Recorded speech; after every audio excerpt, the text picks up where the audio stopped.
Equipa y vamos a saludar ahora al doctor Elmer Huerta, quien como todos los días nos trae su espacio vital a las 7:24 de la mañana y queríamos conocer, doctor, cómo ha marchado todo este plan, todo ese sistema de vacunación, ¿no?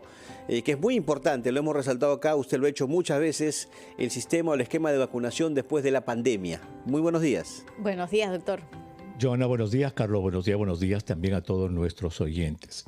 Efectivamente, este fin de semana se dio a conocer el reporte anual de la UNICEF y de la Organización Mundial de la Salud sobre el estado de los programas de vacunación en el mundo. Esta vez se han hecho análisis de 184 países en el mundo que reportan sus datos y que puedan ser evaluados. La cápsula, digamos, la pepa de este reporte, Carlos, Joana, es de que antes de la pandemia, por ejemplo, el año 2019, en el mundo, en promedio, 86% de los niños habían recibido lo que se llama la vacuna triple, que se usa como un indicador. Quienes reciben la vacuna triple, que es el polio, el sarampión y la rubiola, estos niños se considera que están bien vacunados para el resto, como el indicador, ¿verdad? 86% de los niños en el año 2019 habían recibido esta vacuna. Bueno, para el año 2022 bajó a 84, para el 2023, el año pasado, también estuvo en 84. O sea, el mundo no se ha recuperado de los niveles prepandemia. Ese es el mensaje de este reporte. En el Perú estamos en 83%, que fue lo último que se reveló el año pasado. Ojalá que este año, en el 2024, superemos este 83% que tuvimos el año pasado, que de acuerdo a estos números que estamos viendo, es un número bajo. El objetivo, ¿cuál es el objetivo? El objetivo es que de aquí a 16 años nada más, para el 2030, el 90% de los niños en el mundo reciba esta vacuna triple, lo cual sería un indicador maravilloso. Así es que a eso se está apuntando, a que en los próximos 16 años el 90% de los niños reciba esto. Y de acuerdo a los tipos de vacuna, también hay algunas cosas que son importantes de destacar.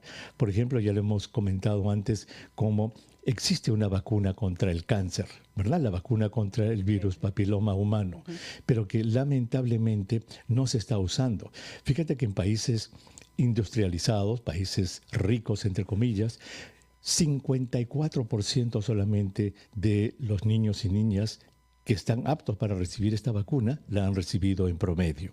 Y en los países pobres solamente llega al 23%. Entonces hace falta muchísimo trabajo para que volvamos a los niveles prepandemia. Entonces este comentario tiene como objetivo principal que a nuestros oyentes, a nuestros padres de familia que está escuchando en este momento, el papá, la mamá, preguntarle cómo está el calendario de vacunación de su niño o de su niña, si está al día con el calendario de vacunación, si por A o B no estuviera, es una obligación de los padres de familia llevar a sus niños para sus vacunas. Las vacunas son gratuitas, están disponibles. Ahora la vacuna del virus papiloma humano solamente tiene una dosis, es mucho más fácil que antes y es muy efectiva.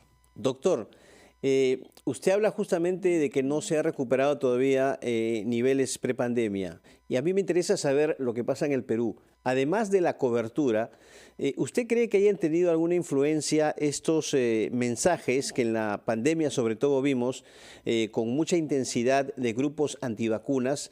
No sé si es que usted considera que eso ha dejado pues una especie de factor, ¿no?, que hace que las familias no confíen en las vacunas en términos generales. Absolutamente sí, Carlos, estás en lo correcto y esto de los antivacunas ya venía desde antes, cuando hemos tenido oportunidad de conversar con los funcionarios del MINSA acerca de los programas de vacunación. El Perú llegó a ser un campeón en las coberturas de vacunación por allá por los años 80 y 90, Carlos, Joana. El Perú era campeón en América Latina, estábamos en el primer lugar, al revés del fútbol, estábamos en el segundo lugar. Ahora estamos bajos. ¿Por qué? Porque empezó poco a poco en los últimos 10 años, antes antes de la pandemia incluso ya los movimientos antivacunas, ya la desidia de los padres de familia, etcétera, y además obviamente de que el Programa Nacional de Vacunación bajó en calidad, en cobertura.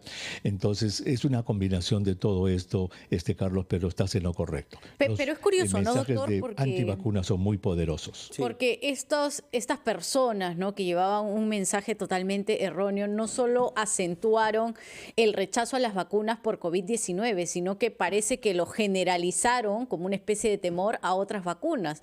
Muchos niños pequeños sin recibir su esquema completo, muchos adultos mayores también que no los llevaban a los hospitales. Creció también este temor a regresar a los centros de salud, cuando muchas veces, si las brigadas no llegan, lamentablemente lo que tienen que hacer las personas es ir hasta las postas, a los hospitales.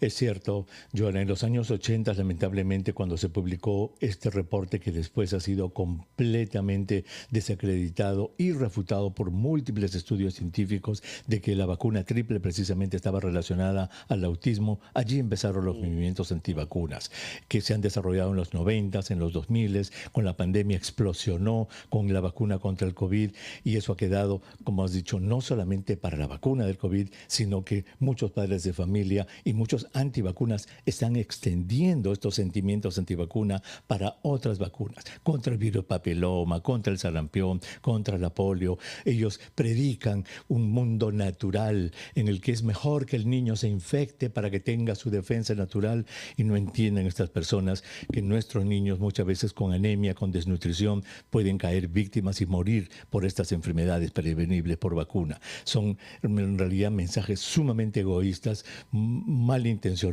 que lo que hacen es perjudicar a nuestras niñas. O mensajes también profundamente ideologizados, doctor Huerta.